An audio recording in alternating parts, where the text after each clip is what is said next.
Friends, मैं वापस आ गया हूँ। हालांकि मैं जो केमिस्ट्री आपको पढ़ा रहा था आपके अपने चैनल एडो फ्री पे। तो पिछली क्लास में हम लोग क्या देखे थे? पिछले क्लास में हम लोग देख लिए थे केमिकल रिएक्शन और केमिकल इक्वेशन क्या होता है, अच्छे से हम लोग समझ लिए थे। आज हम लोग आज हम लोग करने जा रहे हैं बैलेंसिंग ऑफ केमिकल इक्वेशन। उससे पहले मैं सोच रहा हूँ तो आप लोगों को थोड़ा सा पिछला जो केमिकल रिएक्शन जो था उससे मैं बता दूँ आखिर होता कैसे। आप लोग रटो मत, कोई न सब केमिकल रिएक्शन जो होते हैं ना उसके पीछे कोई ना कोई कारण होता। वो स्टेबिलिटी की ओर बढ़ना चाहते हैं। हम लोग भी कुछ अपने पे लेके देखो कि आप क्या चाहोगे, कि आप स्टेबल रहो लाइफ में, हमेशा चाहोगे ना कि आप हमेशा लाइफ में स्टेबल रहो। वैसे ही सब रिएक्टेंट चाहते हैं कि मैं स्टेबिलिटी की ओर बढ़ूँ, इसलिए रिएक्शन होता ही है केमिस्ट्री में ना कि वो स्टेबिलिटी अटेंड कर सके। कोई भी रिएक्शन स्टेबिलिटी की ओर बढ़ता है, ठीक है। तो और जो रिएक्टेंट साइड भी स्टेबल हो, प्रोडक्ट साइड भी स्टेबल हो, वो कहाँ जाता है? वो इक्विलिब्रियम में आता है वो रिएक्शन। वो हम लोग आगे देखेंगे। इक्विलिब्रियम कंडीशन भी आती है रिएक्शन में। आप लोग को 11th में भी पढ़ना, आगे हायर क्लास में और पढ़ना, अच्छे से डिटेल में एक एक चीज़ पढ़ना। तो हम लोग भी थोड़ा सा चर्चा करेंगे उसका और बढ़ेंगे आगे। तो अभी मैं वो बता देता हूँ आप लोगों को कैसे होते हैं रिएक्शन। आयन में टूट के होते हैं और एक बॉन्ड में टूट के होते हैं। तो मैं आपको बता देता हूँ कैसे हो रहे हैं, क्या कैसे रिएक्शन होते हैं, सब रिएक्शन आपको बता देता हूँ। आप लोग बस देखते जाओ। मैं एक एग्जांपल ले लिया हूँ, ये एग्जांपल आप लोग को इसमें भी काम आ जाएगा। मैं कॉमन एग्जांपल ले लिया हूँ जो आपको इसमें भी काम आ जाए, आपके बैलेंसिंग में भी और इसमें भी। तो हम लोग देखते हैं। ये देखो अपना क्या है यहाँ CH4O2 2O2। मैं बैलेंस करके लिख रहा हूँ क्योंकि आज मैं बैलेंसिंग बता रहा हूँ, इसलिए मैं बैलेंस ही लिखूंगा सबको। 2O2 give CO2 + 2H2O। तो ये CH4 2O2 होता क्या, रहता कैसे है, कैसे रह रहा होगा ये स्पेस में, या फिर कैसे रहता है ये, इसका क्या स्ट्रक्चर है? अब हमें पता है कार्बन एक बॉन्ड बनाता है और हाइड्रोजन, कार्बन 4 बॉन्ड बनाता है, हाइड्रोजन एक बॉन्ड बनाता है। तो CH4 4 बॉन्ड बन गया।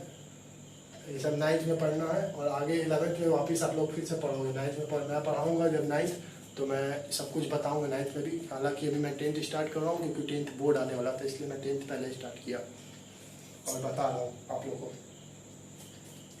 तो CH4 आप लोग सब पढ़ के आए। We have human beings, we have brains, we are human beings. So ये पढ़ के आए हम लोग, सब कुछ हम लोग किए। CH4 + O2, वो ऑक्सीजन डबल बॉन्ड बनाता है हमेशा। तो O2 है तो ऑक्सीजन डबल बॉन्ड बनाए। ऐसा ऐसा कितना O2 है? तो 2 O2 है अपने पास। ये 2 O2 लिखा ना, ये O2 का 2 मॉलिक्यूल है अपने पास। तो 2 O2 2। हमें क्या मिल रहा है, क्यों ये रिएक्शन हो रहा है आप लोग देखो क्या ऐसा हो रहा है। तो CO2 मिल रहा है हमें, कार्बन 4 बॉन्ड बनाता है, एक CO2 हमें मिल रहा है। कार्बन 4 बॉन्ड बनाता है, कार्बन का 4 बॉन्ड पूरा, ऑक्सीजन का 2 बॉन्ड चाहता है, ऑक्सीजन उसका 2 बॉन्ड पूरा, सेटिस्फाइड। हाइड्रोजन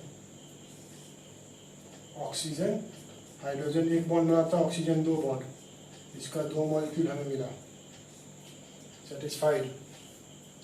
अब देखो ये रिएक्शन क्यों हुआ। ये रिएक्शन हुआ है सिर्फ और सिर्फ किसकी वजह से? कार्बन की वजह से। क्यों? क्योंकि कार्बन यहाँ पे एक बॉन्ड था, कार्बन का 2 बॉन्ड गया। 2 बॉन्ड मतलब बॉन्ड स्ट्रॉन्ग, जितना single bond is weaker than double and double bond is weaker than triple.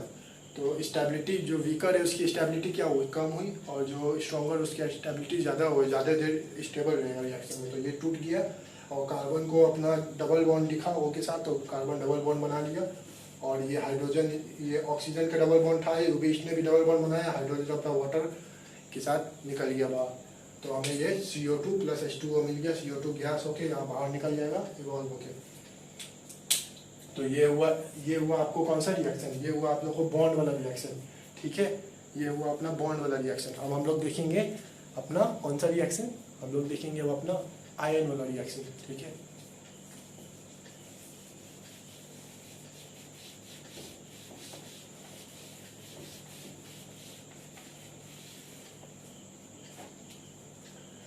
तो आयन का रिएक्शन हम लोग देख लेते हैं। आयन में मैं ले रहा हूँ आपको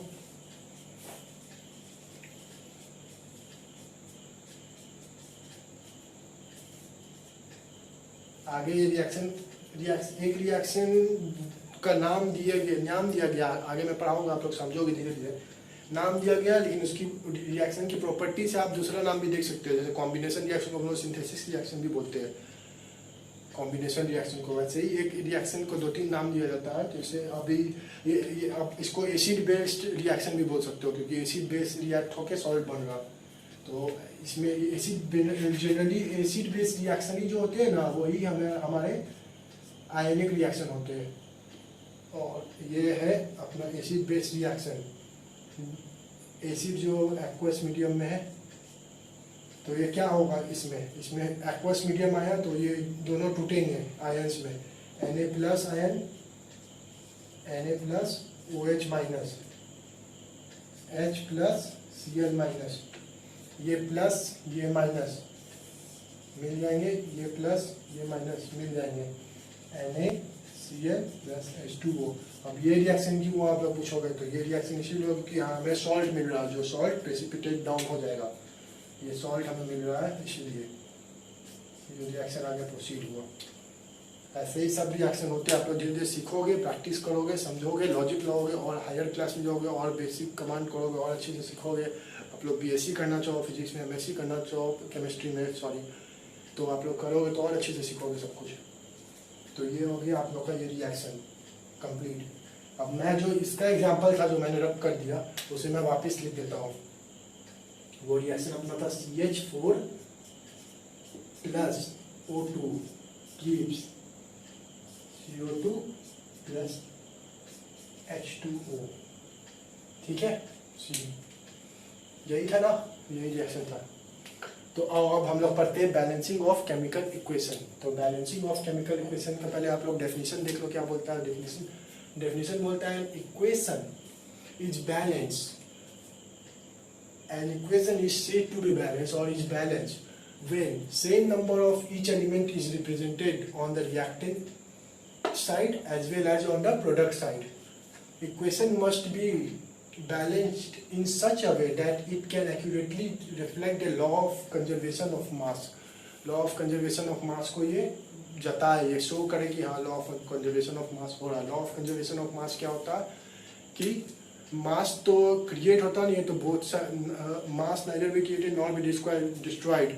जो रहेगा यही रहेगा, एक्सचेंज होता है सिर्फ, वो वहाँ कम होगा तो यहाँ ज़्यादा होगा। तो law of conservation of mass होता है कि हमेशा इक्वालिटी मेंटेन रहे। तो उसी को तहत रखते हुए हमारा बैलेंस, हम लोग इक्वेशन को बैलेंस करते हैं। तो ये हम लोग दिखे थे एग्जांपल। अभी हम लोग बहुत सारा एग्जांपल देखेंगे। मैं आपको एक्सरसाइज भी दूंगा बैलेंसिंग का, आपको एक्सरसाइज भी करना। तो आओ अब हम लोग इसको बैलेंस करते हैं। हालांकि ये बैलेंस था ही, आप लोग देख लो कैसे बैलेंस करते हैं। मैं आपको सिखाऊंगा फिर बैलेंसिंग कैसे करते हैं। बहुत लोग बहुत तरीका सिखाते हैं, NCERT बुक में भी दिया हुआ है आप लोगों को समझाने। लेकिन मैंने कहा we have brains, we are human beings. तो हम लोग एक ट्रिक मान सकते हो या एक माइंड में कैलकुलेशन करके निकालेंगे। आसानी से मैं बता दूंगा, आप लोग को सब बनेगा, आप लोग निकालोगे भी अच्छे से, बैलेंस कर भी पाओगे। तो इसे बैलेंस करना है तो कैसे करेंगे, पहले हम लोग यहाँ इसी से सीखते हैं, उसके बाद हम लोग और सीखेंगे और एग्जांपल दूंगा मैं इसे, क्योंकि आप लोग को ये पता है कि कैसे था इसका बैलेंसिंग, इसलिए मैं बता रहा हूँ आप लोगों को ताकि कन्वीनियंट हो समझने में। ये O2 का मैं देखा यहाँ, पहले O2 को पकड़ा, O2 को देखा 2 मॉलिक्यूल है, यहाँ देखा 2 मॉलिक्यूल है, यहाँ देखा 1 मॉलिक्यूल है, 3 मॉलिक्यूल अपने माइंड में रख लिया। O2 को हटाया क्योंकि ये 3 आया, इवन नहीं आ रहा, ये इवन नंबर 1 नहीं आ रहा, तो इसे मैंने साइड रखा। दूसरा मैंने पकड़ा H4 को, ठीक है, H4। तो यहाँ H4 करने के लिए यहाँ 2 रख दिया मैंने, यहाँ 2 रख दिया तो 2 H4 हो गया। जैसे मैंने 2 रखा, मैं उसी मॉलिक्यूल में देखूंगा कि क्या हुआ उस मॉलिक्यूल में क्या। तो देखा मैंने 2 O2 और आ गया, ये 2 O2, और फिर मैं 2 O2 खोजूंगा और कहाँ, तो 2 O2 यहाँ आ, तो 2 O2 2 4 O2, तो मैंने यहाँ 2 रख दिया, 4 O2 कंप्लीट। बाकी फिर मैं बाद में चेक करते रहूँगा और कोई है कि नहीं। तो मैंने देखा कार्बन भी बैलेंस है, कार्बन अपना एक है, बैलेंस है, सब बैलेंस है, केमिकल इक्वेशन बैलेंस हो गया। मैं आपको नेक्स्ट वीडियो में अच्छे से मैं पूरे एग्जांपल्स कराऊंगा, आपको एग्जांपल दूंगा भी करने के लिए, 2-3 एग्जांपल दिखा दूंगा, मैं करा दूंगा और आप लोग को दूंगा भी एक्सरसाइज करने के लिए। Okay, thank you.